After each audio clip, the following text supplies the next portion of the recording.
Hey everybody, it's MrAeroHD here, back with another episode of Drift Quickies. I know that name kind of sucks, but it's the best one I could come up with, so let's roll with it. So we are here today in the S14 Kouki again, and I know what you're thinking. I'm getting really sick of seeing S14s. I think luckily this is like probably, I think, the last one I can even do. So I refrained from doing the wide body of this car because I figured everybody was going to be doing it, so let's try to do something different. But here it is now. The main reason why I refused, ignore all the poor, I tried to make it half carbon and like half painted, and it worked some places and it didn't work other places. Just ignore my shitty tuning skill, shitty painting skills. The reason I refrained because I think this kit is horrendous. I don't like it at all. Like there's some days where it becomes okay, and I think in real life, again, it depends on the car. To me now, I hate this the front end. The rear end's fine. It's missing a chassis mounted wing. We'll just ignore that. The front end, I just don't like it. It just does nothing for me. It's not ugly, I guess, but it's just like, it doesn't jingle my jowls, especially when like the best part to me about the Kouki is the fact that they updated the front lights and they made it look way better. This car does not have an SR20 in it. Surprise. It has the Nissan 370Z engine, which I believe is the VQ37. Someone can correct me in the comments if they want, or they could fuck right off. I also twin turboed it because memes. Probably didn't need to twin turbo it. Could have supercharged it, but you know, the memes was strong. Obviously, I have the wide body kit conversion. I'm just gonna go over what we did here. Sport tires as normal. Rear tire width at 305, so it is a wide boy in the back, but you know, it's a wide up front and wide in the back. I had 275s. I went down to 265s. Just didn't feel right with 275s. I wish I had some sort of like great reasoning for you, but I don't. I'm gonna look really quickly. Yeah, cool. We have the 1552 Forged 3-piece Formula TR as the wheel.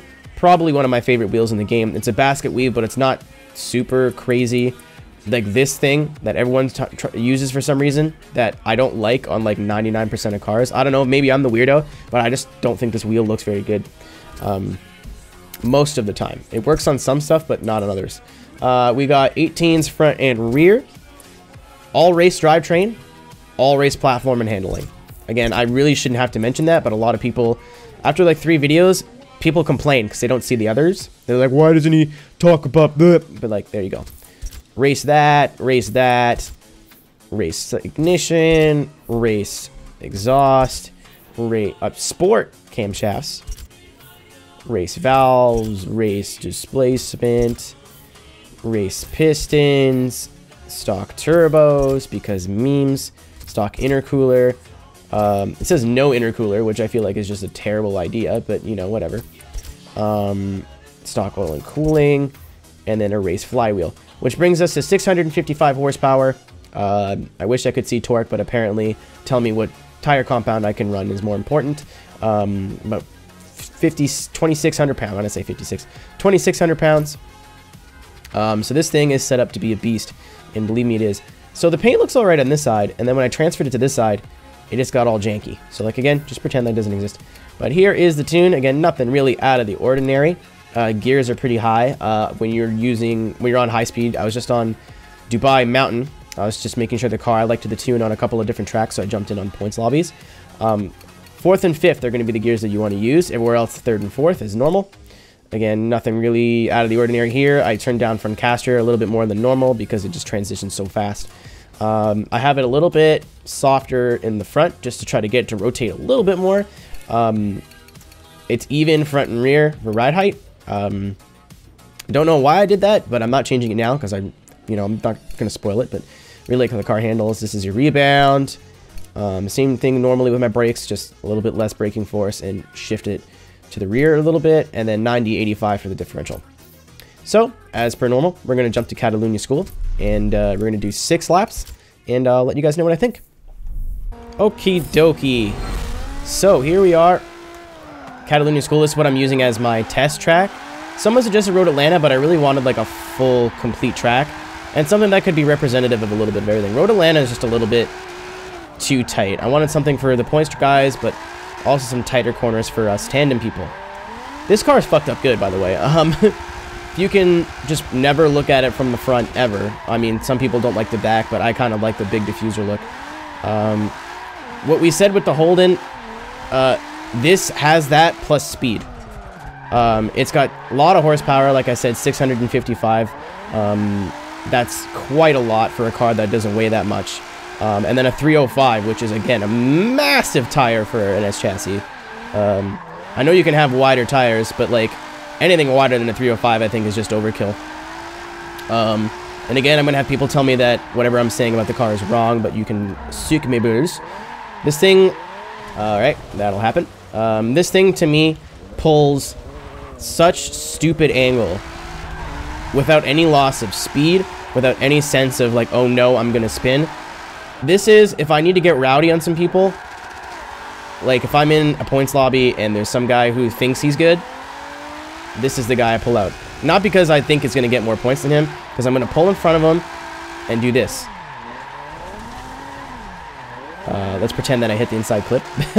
But I'm going to pull in front of him and just go backies and do a bunch of dumb stuff and pull hard angle, which is exactly what I just did. There's some guy in a P-Class 458 Italia. So, you know, it's maxed on race tires because he's good. So he was on mic. No one was talking to him. He was on mic talking to himself about how good he was, about how he was so awesome and so much better than everyone else in the lobby. So I gripped up, passed him, and hit him with one of these. He surprisingly didn't mention how I went backwards in front of him several times. But this car is just so planted. Full confidence and full faith to do pretty much anything with. It just makes me so mad that it just looks like the inside of a butt. Everyone's going to criticize me for this wing too. I kind of like it. It's weird. The front end, I hate, but like this weird trial rear end, or this weird trial wing, I should say, I kind of like. I don't really have a good reason for it, but it matches the look of the car with the carbon. But just so easy to pull hard angle with. Probably one of my favorite S chassis to drive. Like it wouldn't be, like, you knew this would be good. Like, obviously, it's an S chassis. It's widened. It's got a big tire on the back. It's just not a whole lot to say here other than, like, it's really fun to drive, and you should probably build one if you haven't already, because this is the car that you can get from the dealership. You don't need to wait for specialty dealers or anything. In case you didn't know the difference between Kouki and Zenki. But this car, the engine, I wasn't sure. Someone told me to build a VQ-powered S chassis, and I was like, I don't know. And then I remember Dave Briggs drives one. I think a couple of people in real life drive one now. But I was like, okay, whatever, I'll try it. And I'm actually surprised. It's really comfortable between like 6,000 and 7,000 RPM, I found. A lot of engines are like okay with or happier when you're really near the red line, like I am now, where I'm like hovering near the red line at about 8,500. I found that this car does best, especially when you're points drifting or you're on longer tracks. This car does best. Let me see if I can get there. Between like 6,000 and 7,000. And like I said, the gears are very, very short, but I kind of like them. I know I could probably just like widen the gear ratios and like so you can use gears that you used to, but I really like the gear ratios. Just have to get used to shifting. Oh, that was me. Too much gas too early. But this car, as always, will be on the storefront, or whatever you want to call it, the share front, the suck front. If you want to download it, you can use my tune if you want.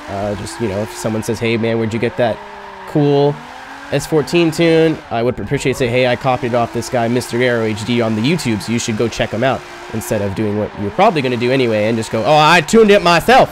All me, boy.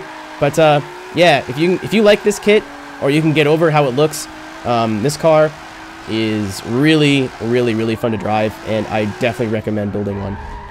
Even more so than the Holden, to be honest. Like, this is more of a quintessential, stereotypical drift car. And definitely, in my opinion, a must to have in the garage, just because, like, it's so thrashable. Like, I can't get over that. Like, I didn't even mean to go backwards there, but here we are. Like, oops. But thank you guys so much for watching. Follow me on my stuff, on my Twitter and on my Twitch if you haven't. Suggest a car maybe for a build video. It's coming soon, because I have a bunch of these to do, but I've really been hankering to build something new. Leaning towards GTR, but so many Nissans in so little time type thing. Again, thanks guys for watching. I'm going to leave you now with the new addition to the series. And I'm just going to show you one lap from the replay cameras. That was a big twitch. One lap from the replay cameras just to show you how this car looks from the outside. But thanks guys very much. I love you. Take care. Peace.